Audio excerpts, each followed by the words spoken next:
بنێرانی پایتەخت میدیا لە هەر شوەیەکان سڵاوتان لێبێت وا دیارە حکوومەتی هەرێمی کوردستان بڕیاری داوە کێشەی کەم ئاوی و نەبوونی ئاو لە هەولێری پایتەخت بۆ ماوەی 30 ساڵ بە تەواوی چارەسەر بکات.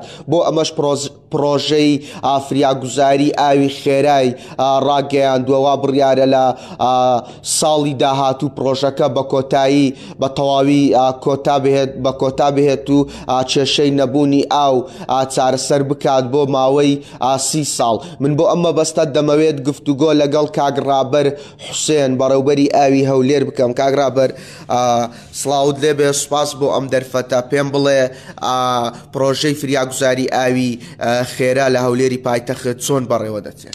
بەخێر بێن. تەواان دوایەوەی لە ئەیلولی 2024 زەرفەرمای ڕێزدار سەرۆکی ئەنجومەنی وەزیران بەردی بناغی پرۆژەی فریاگوزاری خێرای ئاوی هەولێر دانرا. طبعاً پێش ئەوەی بەردی بناغە دامەزرێ بەڕێ کۆمپانیا هێمن گروپ بێگومان کۆمپانیای جێبەجێکارە دەستی کردبوو بە دەستپێکردنی پرۆژەکە و عەقدەکە کرابوو و ئێستاش تقریباً ئەمە ئەوەی کە دەزانین لە مانجی 6 و 7 یەک لە هێڵەکانی پرۆژەی فریاگوزاری کە 150 پرۆژەکە دەبیتن 10,000 مەتر سێجا ئاو دەگاتە ناو شاری هەولێر پرۆژەکە دەست پێ دەکرێت. بەشی دومی دوای چەند مانگێک ئەویش تەواو دەبیت دەگاتە شاری هەولێر. بێگومان ئەو شوێنانەی کە پرۆژەی فریاگوزاری ئاوی هەولێر دەیگاتێ منطقەی بابرێن مامزاوە و قەتەوی و سی و دووە و سەرکارێزە و گرد محەمەدە و دارەتووە ژیانە تۆبزاوە ئەحمەدە ڕۆشنبیریە فەرمانبەرانە گەڕەکی زیرانە بێرکۆتی نوێ قەڵای نوێ کەس نەزانە هەشتی حەسارۆکە 5 حەسارۆکە ئەو خەتە بە کامل دەیگاتی وەروەها لای خوارەوە بەهاری کۆن بەهاری نوێ گەڕەکی کوردستان نێرگز حتا منطقەی بابرێن ئیمپایر و ئەوانش ئەو منطقانش دەگرتەوە بێگومان ئاوێن دەگاتێ و حتا دەگاتە منطقەی ئازادی. ئەو شوێنانە فۆکەسیمە فۆکەسی شەریکە فۆکەسی سەرپەرشتیاری پرۆژە فۆکەسی حکوومەتی هەرێمی کوردستان لەسەر ئەو شوێنانەیەکەوە لە مانجی 6 تا 7 ئایان بگاتێ. هەر لە بەردی بناغی پرۆژەی فریاگوزاری بەڕێز جەنابی سەرۆکی ئەنجومەنی وەزیران هەر لەوێ لایەنە پەیوەندیدارەکان منظمنیە وەزارەتی شارەوانی و پارێزگە و بەڕێوەبەری گشتی ئاوڕۆ بەڕێوەبەری ئاوی هەولێری ڕاستپارت لەوەی تۆڕەکانی ئاوی هەولێر ڕێک بخەنەوە بۆ مەبەستە پرۆژەیەک لەو چەند ڕۆژەی پێشوو بەردی بناغی بۆ دانرا کە لایەن کۆمپانیای کێوەنەوە جێبەجێ دەکرێت. ئەویش بریتە لە دانانی 411 کیلۆمەتر بۆڕی لە تیرەکانی 160 200 250 300 400 لە ناو شاری هەولێر بۆ ئەوی هێڵی فریاگوزاری خێرای ئاوی هەولێر بە تۆڕی ئەو گەڕەکانم بەسترێتەوە و ئێستاش بە خۆشحاڵیەوە لە سنووری شارەوانی 4 و سنووری شارەوانی 6 دەستی پێکردیە و چاوەڕە دەکەین لە مانجی 6 ئەو سێ شارەوانی تەواوبی و لە مانجی 6 ئەو ئاوەی کردێت هەولێر بگاتە گەڕەکە و خەڵکی ئیسفادە لێ بکە. کاک ڕابەر پێم بڵێ کارکردن لەم پرۆژەیەدا چۆن بەڕێوە دەچێت؟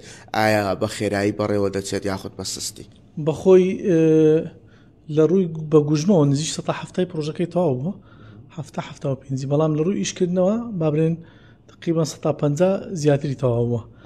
لەبەرەوەی هەندێک شت هەیە ڕەنگە گوژمەیە کە تو بە پامپاشتە بەڕادان دەی پارەکەی دێنێری معنای بە تو ئیشەکەت کردیە لە ڕووی کارکردن لێ 150 تەواو بووە. 150 باش. ئەم پرۆژەیە لەکوێوە سەرچاوە دەگرێت؟ ئەم ئاوەی کە دەهێنن وەک دەگوترێت زەی گەورەیە ئەمە چۆن نەکرد بۆ ماڕۆم بکەین؟ بەخۆی هەولێر لە بینی دوو ڕووبارە ڕووبارەتیان زەی گەورەیە ڕووبارەتیان زەی بچووکە. زەی بچووک پرۆژەی ئاوی قوشتەپەی لەسەر جێبەجێکرا ئەو ساڵ دەست ئێستا لە جێبەجێکردندا کە 50 کیلۆمەتر دوورە لە شاری هەولێر و لە زەی گەورەش پرۆژەی فریاگوزاری جێبەجێکرا کە 35 کیلۆمەتر لە هەولێر دوورە. ئەو پرۆژە ئینتێکەی لە نزیک لەسەر زەی گەورەیە و محەتەی تەسفیەکەی وێستگەکانی پاڵاوتنی لە گوندی گاینجە لە گوندی گاینجیشەوە کە پاشەوەی ئاوەکە خاوێن دەکرێتەوە بە مەراحیلی تەسفیە و خاوێنکردنەوە یادڕۆ دێتە عەمبارەکانی ئاو لە گوندی سێبیران لە گوندی سێبیرانیش و بە 4 هێڵ داخل ناو شاری هەولێر دەبی زۆر سپاس بەڵێ بینەرانی پایتەخت میدیا ئەوەی کە جێویستی بوون گوتەی بەڕێز ڕابەر حوسێن بەڕێوبەری ئاوی هەولێر بوو سەبارەت بە پرۆژەی فریاگوزاری ئاوی خێرا وەک خۆی ئاماژەی پێدا کارکردن لەم پرۆژەیەدا بە زیاتر لە 150 تەواو بووە و دوای تەواوبوونی ئەم پرۆژەیە بۆ ماوەی زیاتر لە 30 ساڵ شاری هەولێری پایتەخت چیدی کێشە و گرفتی کەم ئاوی نامێنێت ئەمەش لە چوارچێوەی هەوڵ و پرۆژە و بیرۆکەیەکی مەسرور بارزانی سەرۆکوەزیرانی هەرێمی کوردستان بۆ چارەسەرکردنی کێشە و گرفتی کەم ئاوی لە شاری هەولێر وەکەمیشە لە بوونی هەر زانیاریەکی تر چاوتان لەسەر پلاتفۆرمەکانی پایتەخت میدیا بێت.